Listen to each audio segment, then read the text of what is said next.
All right, here we go, video 6. We have an area side-side triangle. We're going to find the missing angle. And that's just like we did in a previous video, I think it was video 2. Same problem, but in this case we're going to use the sine area formula for a triangle.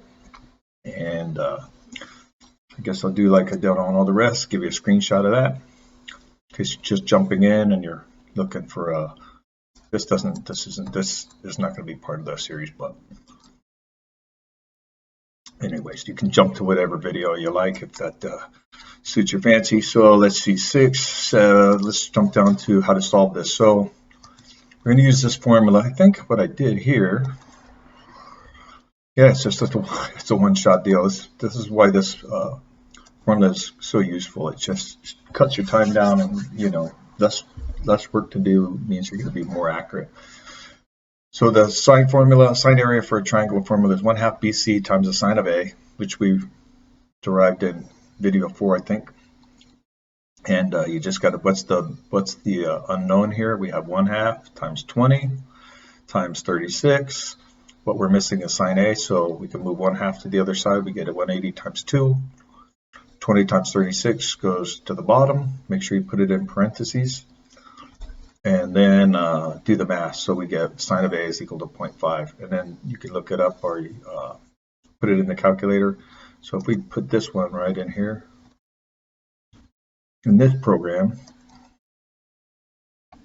this is DesignCAD 3D Max Plus. I think it's a great program. It's inexpensive. Control V.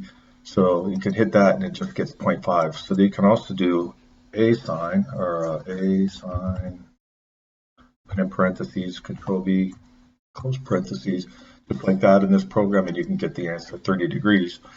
One of the things that's really cool about this program is, let's see, have a line, and we're going to go, let's do polar point. Let's go say 36 in distance. Tab.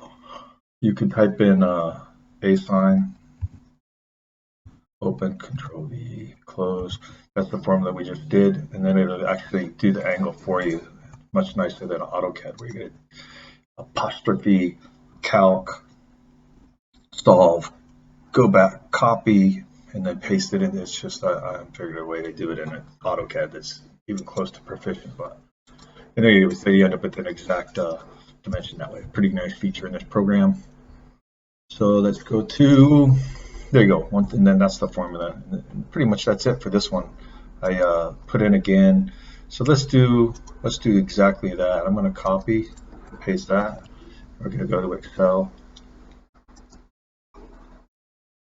and type it in right there. Actually, I don't think I got to do anything since I typed it. So I could try to figure it out. There was no video that showed it that I could find. So it's there for you now.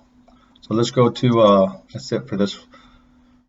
Oh, I don't think so. That's it for this video, yeah. And then we'll go to, you're going to love this one.